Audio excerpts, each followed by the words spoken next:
Hello friends, this is Sakshi and you're on my channel Enjoy Learning with Sakshi Pandey। तो आज की video में हम कर रहे हैं क्लास 8 ज्योग्राफी का लेसन नंबर 2 जिसका नाम है land, soil, water, natural vegetation and wild life. तो इसमें बहुत सारे टॉपिक्स हैं, तो एक एक टॉपिक को अच्छे से समझते हैं। तो सबसे पहला टॉपिक है हमारा लैंड। ये हमारे सबसे इम्पोर्टेंट नेचुरल रिसोर्सेस में से एक है। हमारे अर्थ का सिर्फ 30% जो है, सिर्फ 30% ही लैंड है और इस 30% के भी सारे जगह है हैबिटेबल, यानी जीने लायक नहीं है। कहीं पे बहुत ज़्यादा हॉट टेम्परेचर है इसलिए नहीं रह सकते, कहीं पे बहुत ज़्यादा कोल्ड है इसलिए जितना लैंड है उतना भी हर जगह हैबिटेबल नहीं है। The uneven distribution of population in different parts of the world is mainly due to varied characteristics of land and climate। यानी जो population का distribution है वो भी अलग अलग है हमारे अर्थ पे। अब ऐसा भी इसीलिए होता है क्योंकि हर जगह की अलग अलग कैरेक्टरिस्टिक्स है। कहीं पे बहुत ज़्यादा टेम्परेचर है तो लोग वहाँ नहीं रह सकते, कहीं पे नॉर्मल टेम्परेचर है तो वहाँ पे बहुत ज़्यादा लोग रहते हैं जैसे कि प्लेन्स में। कहीं पे टेम्परेचर बहुत कम है तो वहाँ भी नहीं रहते, यानी बहुत सारे रीजंस है, इसी वजह से अनइवन डिस्ट्रीब्यूशन है। The rugged topography, steep slopes of the mountain, low lying areas जहाँ पे बहुत ज़्यादा वाटर लॉगिंग होती है, जो भी डेजर्ट एरियाज़ होते हैं, घने जंगल वाले एरिया होते हैं, ये ज़्यादातर स्पार्सली पॉपुलेटेड यानी बहुत कम पॉपुलेटेड होते हैं या फिर अनहैबिटेड, यानी यहाँ पे कोई रहता ही नहीं है या फिर बहुत कम पॉपुलेशन रहती है। Plains and river valleys offer suitable land for agriculture.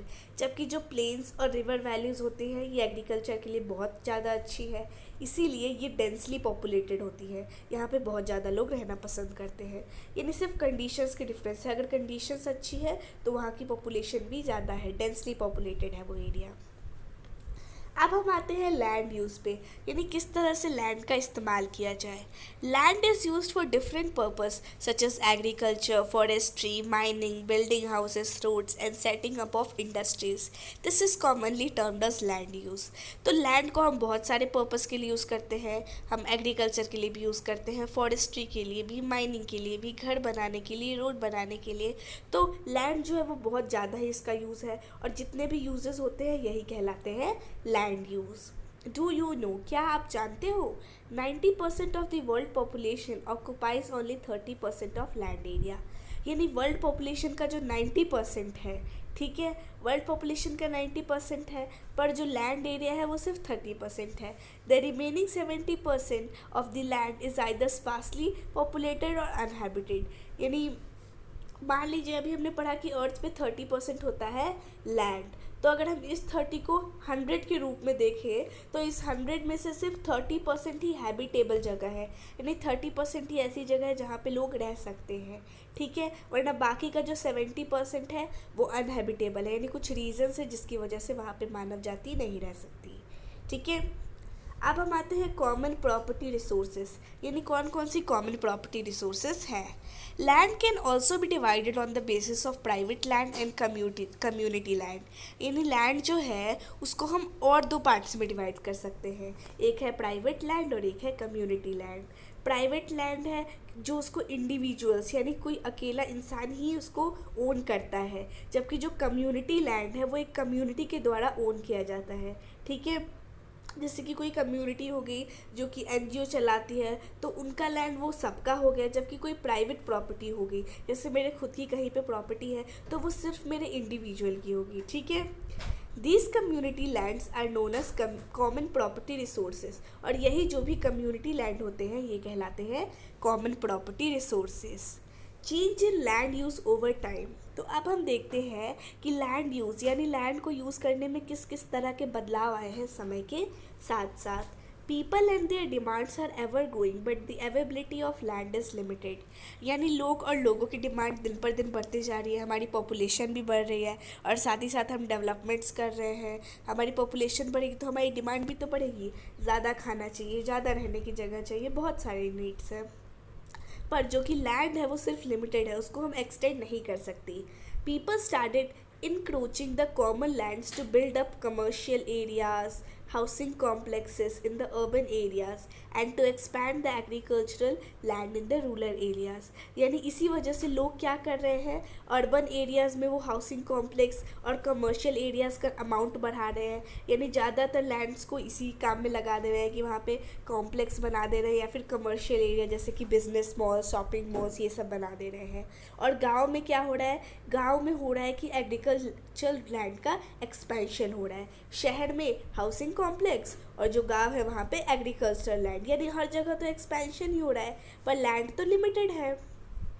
Land degradation, landslide, soil erosion, desertification are the major threats to the environment because of the expansion of agricultural and constructional activities. यानी land degrade होने लगती है, land slide होते हैं, soil erosion होते हैं, डीसर्टिफिकेशन का मतलब है कोई भी अच्छी खासी ज़मीन है जब वो डेजर्ट जैसी बनने लगती है, यानी वहाँ पे पूरा सूखा सूखा हो जाता है, ना वहाँ पे फल फूल उग सकते हैं, तो उसी प्रोसेस को हम कहते हैं डीसर्टिफिकेशन।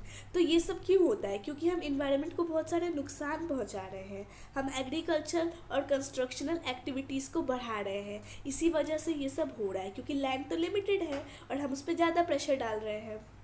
ठीक है, आगे देखते हैं। देखो, सबसे पहले लैंड का यूज़ इस तरह से था, पिक्चर से दिखाया गया है कि सबसे पहले सिंपली कैसे लोग रहते थे, ऐसे नॉर्मल हट्स होते थे, खुद की खेती होती थी, लोग खुद ही काम करते थे। पर अगर हम सेकेंड फिगर में देखें तो यहाँ पे देख रहे हैं हाउसेस ब्रिक्स और सीमेंट से बने हैं, लोग जो है वो मशीनरीज़ का यूज़ करने लगे हैं। थर्ड फिगर में आते हैं तो यहाँ पे जो हमारे एग्रीकल्चरल वाली जगह थी उसको हमने पार्क में बदल दिया है, हर जगह हमें कार्स और सिर्फ मशीनरीज दिख रही है, अच्छे थर्ड फोर्थ स्टोरी हाउसेस है। और जब हम लास्ट फिगर में आते हैं तो ये सबसे ज़्यादा डेवलप्ड है, यहाँ पे तो बच्चों के खेलने के लिए स्ट्रीट पार्क है, स्ट्रीट लाइट्स लगाई गई है, बड़ी बड़ी व्हीकल्स है, एकदम डेवलप्ड सोसाइटी है ये। तो ये दिखा रहे हैं कि किस तरह हमारी सोसाइटी चेंज हुई है, यानी पहले ऐसी थी, फिर ऐसे हुई, फिर ऐसे और फिर ऐसे। ठीक है, आगे देखते हैं। अब आता है कंजर्वेशन ऑफ लैंड रिसोर्स, यानी हम लैंड रिसोर्स को कैसे कंजर्व करें, कैसे उसे बचाएं। Growing population and their ever-growing demand has led to a large-scale destruction of forest cover and arable land and has created a fear of losing this natural resource। यानी हमारी population दिन पर दिन बढ़ रही है जिसकी वजह से डिमांड भी बहुत ज़्यादा हो रही है, घरों की डिमांड, ये सब के लिए। अब इन घरों की डिमांड को पूरे करने के लिए हम क्या कर रहे हैं, हम फॉरेस्ट को काट रहे हैं और वहाँ पे घर बना रहे हैं, कॉम्प्लेक्स बना रहे हैं, हाउसिंग कॉम्प्लेक्स बना रहे हैं, सोसाइटीज़ बना रहे हैं, तो इससे हमारे फॉरेस्ट ख़त्म हो रहे हैं। तो ये सब से क्या होगा, इस सब से हमारे अंदर एक डर आ जाएगा कि हमारा नेचुरल रिसोर्स जो कि बहुत इंपॉर्टेंट है लैंड, वो ख़त्म हो सकता है। Therefore, the present rate of degradation of land resources must be checked। इसीलिए हमेशा हमें रेट ऑफ डिग्रेडेशन यानी कितना लैंड डिग्रेड हो रहा है, यानी उसका कितने लैंड का रेट कम हो रहा है, उसकी क्वालिटी घट रही है, ये हमें देखना चाहिए। Afforestation, land reclamation, regulated use of chemical pesticide and fertilizers, and checks and overgrazing are some of the common methods used to conserve land। तो लैंड को बचाने के लिए कुछ हमारे पास उपाय हैं, जैसे कि हम फॉरेस्ट उगाएं, लैंड को रिक्लेम करें, ये जो हम रेगुलर यूज़ करते हैं केमिकल पेस्टिसाइड्स का, ये सब हमें बंद कर देना चाहिए, और ओवर ग्रेजिंग भी हमें बंद कर देनी चाहिए क्योंकि लैंड बहुत इम्पोर्टेंट है और अगर ये नहीं रहा तो हमारी लाइफ भी इम्पॉसिबल हो जाएगी। तो हमें इसको बचा के रखना चाहिए। अब आता है लैंडस्लाइड्स कि लैंडस्लाइड्स क्या होते हैं। Landslides are simply defined as the mass movement of rock, debris और अर्थ डाउन अ स्लोप। यानी लैंडस्लाइड के अब सिंपल से कोई डेफिनेशन देनी हो तो हम कहते हैं कि मास मूवमेंट, यानी जो भी मास है, रॉक जैसे कि ऊपर से नीचे गिर जाता है तो ये सब मास मूवमेंट ही है। तो यानी जो लैंडस्लाइड है वो भी मास मूवमेंट है। They often take place in conjunction with earthquakes, floods and volcanoes। यानी ये जो लैंडस्लाइड्स होते हैं ये कब होते हैं, जब भी हमारे यहाँ अर्थक्वेक आता है, फ्लड आता है या फिर वॉल्केनोस, तभी होते हैं हमारे landslides. A prolonged spell of rainfall can cause heavy landslide that can block the flow of river for quite some time। यानी बहुत ज़्यादा टाइम से बारिश हो रही है और रुक ही नहीं रही है, उससे भी लैंडस्लाइड हो रहे हैं क्योंकि ज़्यादा बारिश होगी तो फिर क्या होगा, मिट्टी गीली हो जाएगी, कमज़ोर हो जाएगी, जिसकी वजह से वो स्लाइड करके मास मूवमेंट हो जाएगा और वो गिर जाएगी किसी नदी के रास्ते पे, तो अब नदी का भी पानी क्या हो जाएगा, ब्लॉक हो जाएगा। और अगर रिवर ब्लॉक्स यानी रिवर में अगर रिवर ब्लॉक हो गई तो जो भी वहाँ के आसपास के सेटलमेंट्स हैं उनको बहुत ज़्यादा परेशानी हो जाएगी। In the hilly terrain landslides have been a major and widely spread natural disaster that often strike life and property and occupy a position of major concern. यानी जो भी हिली एरियाज़ होते हैं वहाँ पे लैंडस्लाइड एक कॉमन डिज़ास्टर बन चुकी है, जो कि आम तौर पे वहाँ होने लगी है, यानी बहुत ज़्यादा नंबर में होने लगी है, जिससे लाइफ और प्रॉपर्टी दोनों का बहुत ज़्यादा नुकसान होता है और ये बहुत ही ध्यान देने वाली चीज़ है। फिर आता है मिटिगेशन टेक्निक्स, यानी मिटिगेशन के techniques. Hazard mapping locate areas prone to landslides, hence such areas can be avoided for building satellites. यानी हैज़ार्ड का मतलब गलत, यानी ख़तरनाक। यानी जब हम मैपिंग भी करते हैं किसी भी चीज़ का तो हमें मैपिंग भी सही जगह पे करनी चाहिए। यानी मुझे एक फैक्ट्री बनानी है तो मैं फैक्ट्री कैसे भी कहीं भी नहीं कर दूँगी, मैं एक ऐसी जगह पे बनाऊँगी जहाँ पे लैंडस्लाइड नहीं होते हैं। क्यों? क्योंकि अगर लैंडस्लाइड हो गया तो मेरी सारी फैक्ट्री तो बर्बाद हो जाएगी, मेरी सारी मेहनत बर्बाद हो जाएगी। Hence such areas can be avoided for building settlements, और इसीलिए वैसे एरियाज़ को हम नहीं यूज़ कर सकते सेटलमेंट्स बनाने के लिए। Construction of retention wall to stop land from slipping, हमें रीटेंशन वॉल बनाना चाहिए क्योंकि इससे लैंड का स्लिप होने के चांसेस कम होते हैं। Increase in the vegetation cover is an effective way to arrest landslides, landslide को रोकने का सबसे इंपॉर्टेंट तरीका है कि हम वेजिटेशन को बढ़ाएं। यानी क्योंकि जब भी वहाँ पे ट्रीज़ होते हैं तो ट्रीज सॉइल को एकदम बेंड करके रखते हैं, टाइट करके रखते हैं, जिससे लैंडस्लाइड नहीं होता है। पर वही अगर ये मतलब ट्रीज़ नहीं होंगे तो सॉइल क्या होगी, लूज़ होगी, और लूज़ होगी तो अपने आप लैंडस्लाइड में बह जाएगी। The surface drainage control works are implemented to control the movement of landslide along with rainwater and spring flows। यानी कभी कभी हम surface drainage control work भी हमें करना चाहिए जिससे लैंडस्लाइड पे हम कंट्रोल पा लें। अब हम आते हैं सॉइल पे। तो सबसे पहले हम देखते हैं लेयर्स ऑफ सॉइल, यानी क्या क्या सॉइल के लेयर्स हैं। तो इसका सबसे पहला होता है टॉप सॉइल, ये पिक्चर आपके एनसीईआरटी में भी बनी है। तो सबसे पहले टॉप सॉइल होता है जहाँ पे ह्यूमस और वेजिटेशन होता है। फिर सब सॉइल होता है जिसमें सैंड, सिल्ट और क्ले होता है। फिर आता है वेदर्ड रॉक मटेरियल, यानी जो भी रॉक मटेरियल वेदर्ड होता है वो होता है यहाँ पे। और सबसे नीचे होता है पैरेंट रॉक, जो कि बहुत ज़्यादा टफ होता है। So do you know it takes 100 of years to make just 1 centimetre of soil, यानी हमें 100 सैकड़ों हज़ारों साल लग जाते हैं सिर्फ 1 सेंटीमीटर सॉइल के फॉर्मेशन में। क्योंकि सॉइल क्या होते हैं, पहले रॉक्स होते हैं, रॉक्स में क्रैक आते हैं, फिर टुकड़े टुकड़े बनते हैं छोटे छोटे, फिर वो भी धीरे धीरे रोल होते होते सेडिमेंट्स बनते हैं, फिर वही सेडिमेंट सॉइल बनते हैं। यानी बहुत ज़्यादा लंबा प्रोसेस है। अब हम आते हैं फैक्टर्स ऑफ सॉइल फॉर्मेशन, यानी सॉइल फॉर्मेशन के क्या क्या फैक्टर्स हैं। तो सबसे पहला फैक्टर है क्लाइमेट, कि कैसा क्लाइमेट है। दूसरा है टाइम, कि कितना टाइम लग रहा है। फिर है पेरेंट रॉक, कि जिस रॉक से वो बना है यानी जो उसका पेरेंट रॉक है वो कैसा था। फिर आता है रिलीफ, और लास्ट में आता है फ्लोरा, फोना और माइक्रो ऑर्गेनिजम्स जो उस पर एक्ट करके उसे छोटा कर रहे हैं।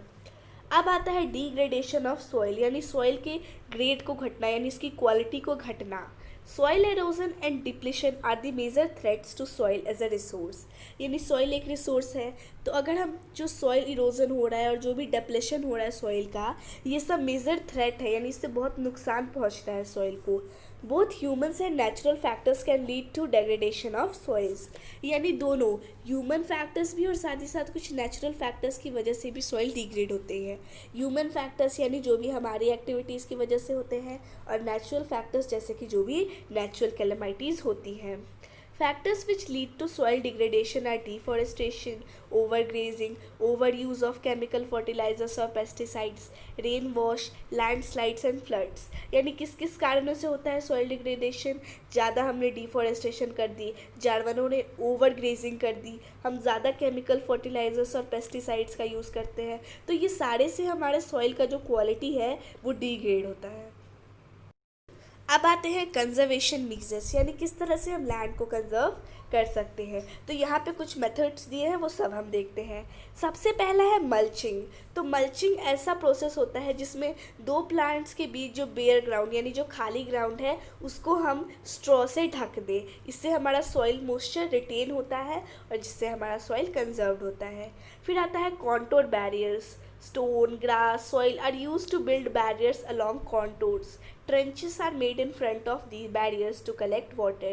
यानी स्टोन, ग्रास, सॉइल इन सब का यूज़ करके हम बैरियर्स बनाते हैं, तो वो प्रोसेस कहलाती है कॉन्टोर बैरियर्स। फिर आता है रॉक डैम।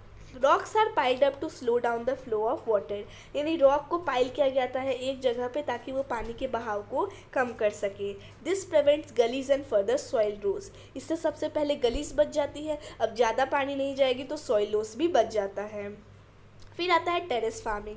तो ये जो होता है वो सिर्फ स्टीप स्लोप्स पे होता है, ठीक है, ताकि वहाँ पे हम अच्छे से क्रॉप्स को ग्रो कर सकते हैं और इस प्रोसेस से हमारा सॉइल इरोजन भी बचता है। फिर आता है intercropping. Different crops are grown in alternate rows and are sown at different times to protect the soil from rain wash, यानी अलग अलग तरह के क्रॉप एक ही साथ रोज़ में लगाए जाते हैं और अलग अलग टाइम पे लगाए जाते हैं जिससे रेन वॉश से हम प्रोटेक्ट कर सकें। Contour plugging, plugging parallel to the contours of a hill slope to form a natural barrier for water to flow down the slope, यानी कभी कभी जब हम प्लॉगिंग करते हैं तो वो हमें हिल्स के कॉन्टोर से पैरेलल करनी होती है। फिर आते हैं shelter beds. In the coastal and dry regions, rows of trees are planted to check the wind movement to protect soil cover, यानी जो भी कोस्टल या ड्राई रीजन्स होते हैं उनमें ट्रीज़ के रोज़ का हम इस्तेमाल करते हैं ताकि हम विंड मूवमेंट से बचा सके सॉइल के कवर को। अब यहाँ पे पिक्चर भी दी है, ये जो पिक्चर है ये टेरेस फार्मिंग की है, देख सकते हैं। टेरेस का मतलब क्या होता है, सीढ़ियाँ की तरह होती है, तो यहाँ पे भी जो फार्मिंग होती है वो ऐसे ही होती है। फिर आता है ये है कॉन्टोर बैरियर्स, ये है कॉन्टोर प्लॉगिंग, ये है रॉक डैम, ये है शेल्टर बेल्ट्स, ठीक है। आगे देखते हैं। अब आता है हमारा वाटर यानी कि जल। Water is a vital renewable natural resource. Water जो है वो तो एक रीन्यूएबल रिसोर्स है, यानी जो भी वाटर गया वो वापस आ सकता है। 3/4 of the earth surface is covered with water, यानी अर्थ का जो 3/4 है यानी 75% जो है वो वाटर से ढका हुआ है। It is therefore optics appropriately called the water planet, और इसीलिए 3/4 इसका पार्ट यानी कि 75% वाटर से ढका है, इसलिए स्पेस से हम जब भी इसे देखते हैं तो ये ब्लू दिखता है, इसलिए हम इसे वाटर प्लैनेट या फिर ब्लू प्लैनेट कहते हैं। It was in the primitive oceans that life began almost 3.5 billion years back, यानी 3.5 बिलियन ईयर्स पहले जब लाइफ की शुरुआत हुई थी तब ये पानी ओशंस में जमा हुआ था। Fresh water accounts for only about 2.7%। हमने अभी पढ़ा कि 75% जो है वो हमारे मतलब अर्थ पे वाटर तो है, पर उस 75% का सिर्फ 2.7% ही फ्रेश वाटर है, ठीक है। यानी फ्रेश वाटर काफ़ी कम है क्योंकि ज़्यादातर जो वाटर है वो ओशन सीज में है और वो बहुत सॉल्टी होता है, इसलिए वो ह्यूमन कंजप्शन के लिए सही नहीं है। Nearly 70% of this occurs as ice sheets and glaciers in Antarctica, Greenland and mountain regions, यानी 70% जो वाटर है वो ज़्यादातर आइस शीट्स या फिर ग्लेशियर्स में मौजूद है, अंटार्कटिका में, ग्रीनलैंड में और माउंटेन रीजन्स में। Fresh water accounts for only about 2.7%, यानी जो हमारा फ्रेश वाटर है वो सिर्फ 2.7% है। Only 1% of fresh water is available and fit for human use, यानी सिर्फ 1% जो वाटर है वो फ्रेश वाटर है और वही ह्यूमन यूज़ कर सकते हैं। It is found as ground water, और वो पानी है ग्राउंड वाटर या फिर रिवर्स या लेक्स में मिलता है, ठीक है। यानी कंजप्शन हम कौन सा कर सकते हैं, ग्राउंड वाटर कर सकते हैं, रिवर्स और लेक्स का पानी या फिर जो एटमॉस्फेयर में वाटर वेपर है, seas, oceans, ice sheets, glaciers, ये सब का पानी तो हम नहीं यूज़ कर सकते। इनमें सिर्फ 1% फ्रेश वाटर अवेलेबल है। अब हम देखते हैं प्रॉब्लम्स ऑफ वाटर अवेलेबिलिटी, यानी पानी की अवेलेबिलिटी में क्या क्या प्रॉब्लम होते हैं। There is scarcity of water in many regions in the world, यानी दुनिया के बहुत सारे जगहों पे पानी की कमी है। Most of Africa, west Asia, south Asia, parts of western Asia, north west Mexico, parts of south America, are entire Australia are facing shortage in water supply, यानी जो ये सारी countries Africa, west Asia, south Asia, ये सारी जो countries है इसमें fresh water की सप्लाई की बहुत कमी ये लोग फेस कर रहे हैं। Countries located in climatic zones most susceptible to droughts face great problems of water scarcity। यानी जो भी कंट्रीज़ क्लाइमेटिक जोन्स में हैं तो उनको बहुत ज़्यादा डर रहता है कि वहाँ पे अकाल कभी भी पड़ सकता है और इसी वजह से वहाँ पे वाटर की कमी बहुत ज़्यादा होती है। Thus, water shortage may be a consequence of variation in seasonal or annual precipitation, or the scarcity is caused by over exploitation and contamination of water sources। तो अब ये वाटर शॉर्टेज क्यों होता है जबकि ये तो रिन्यूएबल रिसोर्स है? तो ये इसीलिए होता है, हो सकता है कहीं पे बारिश की कमी है उस वजह से, या फिर हम पानी को कंटेमिनेट यानी गंदा कर रहे हैं इस वजह से। ठीक है, यानी जो प्रॉब्लम हुई है वो हमारी ही वजह से हुई है। फिर आता है कंजर्वेशन ऑफ वाटर रिसोर्सेज। तो अब हम इन वाटर रिसोर्स को कंजर्व कैसे करें? Access to clean and adequate water sources is a major problem facing the world today. यानी हम जो क्लीन और एडिक्वेट वाटर मिलता है हमें, ये दुनिया के कई ज़्यादा कोनों में नहीं मिलता है और ये उनके लिए बहुत बड़ी प्रॉब्लम है। डिस्चार्ज ऑफ अनट्रीटेड और partially treated sewage, agricultural chemicals and industrial effluents in water bodies are major contaminants। यानी जो भी हम पानी में डिस्चार्ज कर दे रहे हैं सारी गंदगी का, फैक्ट्रीज़ की गंदगी का, सब चीज़ हम रिवर में जो डिस्चार्ज कर रहे हैं, इसी वजह से हमारा ज़्यादातर पानी क्या हो रहा है? गंदा हो रहा है, कंटेमिनेट हो रहा है। Most of this chemicals being non biodegradable reach human bodies through water. ठीक है, अब सारी चीज़ें तो बायोडिग्रेडेबल नहीं है, सारा जो कचरा हमने डाला है कुछ नॉन बायोडिग्रेडेबल है, यानी वो पानी में भी जाके डिकम्पोज नहीं हुआ। अब वो डिकम्पोज नहीं हुआ तो लास्ट में वो ह्यूमन बॉडीज़ के अंदर ही जाएगा, जिससे हमें बहुत सारी बीमारियाँ हो सकती हैं। ठीक है, आगे देखते हैं। Water pollution can be controlled by treating these effluents suitably before releasing them in water bodies। तो अगर हमें वाटर पोल्यूशन को रोकना है तो हमें जो कचरा हम डाल रहे हैं या तो उसे रोकना पड़ेगा या उसे डालने से पहले हमें उसे ट्रीट करना पड़ेगा, यानी उससे जो भी गंदगी है वो सब चली जाए। Water is use for irrigating fields, यानी वाटर से हम फील्ड्स भी इरीगेट करते हैं। The canals should be properly lined to minimise losses by water seepage. इसीलिए जो भी हम कैनल यूज़ कर रहे हैं उसको अच्छे से लाइन किया जाना होना चाहिए, क्योंकि वरना वाटर लीक होगा। ठीक है, sprinklers effectively irrigate the area bye checking water losses through seepage and evaporation. यानी जो भी स्प्रिंकलर्स होते हैं वो जब भी उस एरिया में इरीगेट करते हैं तो हमें पहले देख लेना चाहिए कि जो वाटर है उसमें कोई सीपेज ना हो। ठीक है, in dry regions with high rates of evaporation drip और trickle irrigation is very useful. यानी अगर हम किसी ऐसे रीजन में रहते हैं जहाँ पे इवापोरेशन का मतलब रेट जो है वो बहुत ज़्यादा है, तो वहाँ पे हमें स्प्रिंकलर सिस्टम नहीं यूज़ करना चाहिए, वहाँ पे हमें ड्रिप इरिगेशन का यूज़ करना चाहिए। आगे देखते हैं। अब हमने लैंड कर लिया, सॉइल कर लिया, वाटर कर लिया, तो अब हम आते हैं natural vegetation and wild life पे। यानी जो नेचुरल वेजिटेशन है और साथ ही साथ जो वाइल्ड लाइफ है, जानवर, इन सब के बारे में पढ़ते हैं। तो यहाँ पे आपको पिक्चर्स में क्या दिख रहे हैं? यहाँ पे आपको टाइगर्स दिख रहे हैं, यहाँ क्या दिख रहा है? ग्रीनरी दिख रही है, यहाँ पे आपको एक रिवर दिख रहा है और यहाँ पे आपको एक मोर दिख रहा है। अब हम आते हैं कि बायोस्फीयर क्या है।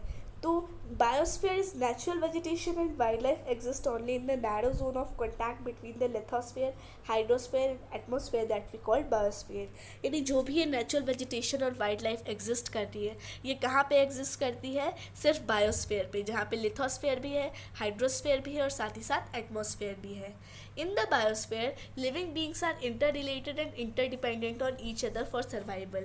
यानी ये जो बायोस्फीयर है, यहाँ पे जो भी लिविंग बींग्स है ये सब एक दूसरे पे इंटरडिपेंडेंट है और इसी लाइफ सपोर्टिंग सिस्टम को हम कहते हैं ecosystem. Vegetation and wild life are valuable resource. यानी जो भी हम वेजिटेशन है, वाइल्ड लाइफ है, ये बहुत ही इंपॉर्टेंट रिसोर्सेज है। There are innumerable uses of plants. अब प्लांट्स को ही देख ले, उसके बहुत सारे यूजेस होते हैं, जबकि जो वाइल्ड लाइफ है उसमें आते हैं हमारे एनिमल्स, बर्ड्स, इंसेक्ट और साथ ही साथ एक्वेटिक लाइफ फॉर्म्स। वो हमें मिल्क देते हैं, मीट देते हैं, हाइड्स देते हैं और साथ ही साथ वुल भी देते हैं। इंसेक्ट्स लाइक बीज प्रोवाइडर्स हनी। यानी जो बीज की तरह इंसेक्ट होती है वो हमें हनी दिलाती है, फ्लावर्स में पॉलिनेशन में मदद कराती है और ये एक बहुत ही इंपॉर्टेंट रोल प्ले करती है डीकम्पोजर्स के रूप में, यानी इकोसिस्टम का ज़्यादातर कचरा जो होता है उनको ये डीकम्पोज कर देती है। The birds feed on insect and acts as decomposers as well, यानी जो बर्ड्स होते हैं वो इंसेक्ट्स को फीड करते हैं और साथ ही साथ डीकम्पोजर्स के रूप में भी काम करते हैं। So, animals big or small all are integral to maintaining balance in the ecosystem। चाहे वो एनिमल बड़े हो या छोटे, सब जो है इकोसिस्टम के बैलेंस को मेंटेन कर रहे हैं। अब हम पढ़ेंगे conservation of natural vegetation and wild life, यानी कैसे हम नेचुरल वेजिटेशन और वाइल्ड लाइफ को कंजर्व कर सकते हैं। There is a balance in the environment if the relative number of species is not disturb, यानी अगर हम किसी भी स्पीसीज़ को डिस्टर्ब नहीं करते हैं, उनको नहीं मारते हैं, नहीं उनको डिस्टर्ब करते हैं, तो इन्वायरमेंट में एक बैलेंस बना रहता है। Due to indiscriminate killing several birds and animals have either become extinct और are on the verge of extinction, यानी हम इतना ज़्यादा बर्ड्स और एनिमल्स को मार रहे हैं, इसी वजह से बहुत सारे बर्ड्स और एनिमल्स या तो एक्सटिंक्ट हो गए हैं या फिर कुछ ऐसे हैं जो एक्सटिंक्ट होने वाले हैं। Many countries have passed laws declaring that the trades as well as killing of birds and animals are illegal, यानी बहुत सारी कंट्रीज़ ने लॉज निकाले हैं कि ये जो बर्ड्स को हम किल कर रहे हैं और एनिमल्स को किल कर रहे हैं ये सब इलीगल है। Conservation of plants and animals is an ethical duty of every citizen, यानी प्लांट्स और एनिमल्स को कंजर्व करना हर एक सिटीज़न की ड्यूटी है। आगे देखते हैं। Changes of climate and human interference can cause the loss of natural habitats for the plants and animals, यानी जब भी हम हमारी वजह से, यानी हम जो बहुत सारा पोल्यूशन कर रहे हैं इसकी वजह से क्लाइमेट में चेंज आ रहा है, पर प्लांट्स और एनिमल्स की क्या गलती है इसमें, उनकी भी हैबिटेट पे नुकसान आ रहा है, यानी उनकी भी लाइफ का लॉस हो रहा है। Many species have become vulnerable और endangered and some are on the verge of extinction, यानी बहुत सारी स्पीसीज जो है वो एक्सटिंक्ट हो गई हैं, कुछ बहुत कम में है और कुछ एक्सटिंक्ट होने वाली है और कुछ खतरे में है। Deforestation, soil halogen, constructional activities, forest fires, tsunami and landslides are some of the human-made and natural factors which together accelerate the process of extinction of these great natural resources, यानी जो हम सॉइल एरोजन हो रहा है हमारी वजह से, हम जो कंस्ट्रक्शनल एक्टिविटीज़ कर रहे हैं, जो फॉरेस्ट फायर्स है, जो सुनामी है, जो लैंडस्लाइड है, ये सब तो ह्यूमन की वजह से हो रहा है, बट इन सब की वजह से नुकसान हमारे नेचुरल रिसोर्सेज को पड़ रहा है, वो एक्सटिंक्ट होने की कगार पे है। The animals are post for collection and illegal trade of hides, skins, nails, teeth, horns as well as feathers, यानी जो एनिमल्स को किल करते हैं वो लोग, वो सब इलीगल ट्रेड करते हैं, यानी कह सकते हैं स्मगलिंग करते हैं स्किन्स, या मतलब एनिमल स्किन के लिए, उनके नेल्स के लिए, उनके टीथ के लिए। तो टीथ में हमने सुना है हाथी दांत बहुत फेमस होता है, फेदर्स के लिए, उनके हॉर्न्स तक के लिए करते हैं। अब हम आते हैं इस चैप्टर की ग्लोसरी पे। सबसे पहले हमने पढ़ा वेदरिंग, कि वेदरिंग क्या होता है, जब भी कोई भी रॉक टूटने लगता है, डिके होने लगता है टेम्परेचर की चेंज की वजह से, प्लांट्स, एनिमल्स और इंसान की वजह से, तो वो प्रोसेस कहलाती है वेदरिंग। फिर हमने नेशनल पार्क के बारे में पढ़ा कि ये एक नेचुरल एरिया है जहाँ पे जो कि बनाया गया है इकोलॉजी को प्रोटेक्ट करने के लिए, इकोसिस्टम को प्रोटेक्ट करने के लिए, ताकि फ्यूचर जनरेशन्स भी उन्हें देख सकें। फिर हमने पढ़ा बायोस्फीयर रिजर्व के बारे में, series of protected areas link through a global network, यानी प्रोटेक्टेड एरियाज़ का एक सीरीज़ है जो कि एक ग्लोबल नेटवर्क से एक दूसरे से जुड़ा हुआ है, और ये कंजर्वेशन और डेवलपमेंट के बीच में एक रिलेशनशिप को डिनोट करता है। So now thank you, wish you like the video, thanks for watching the video.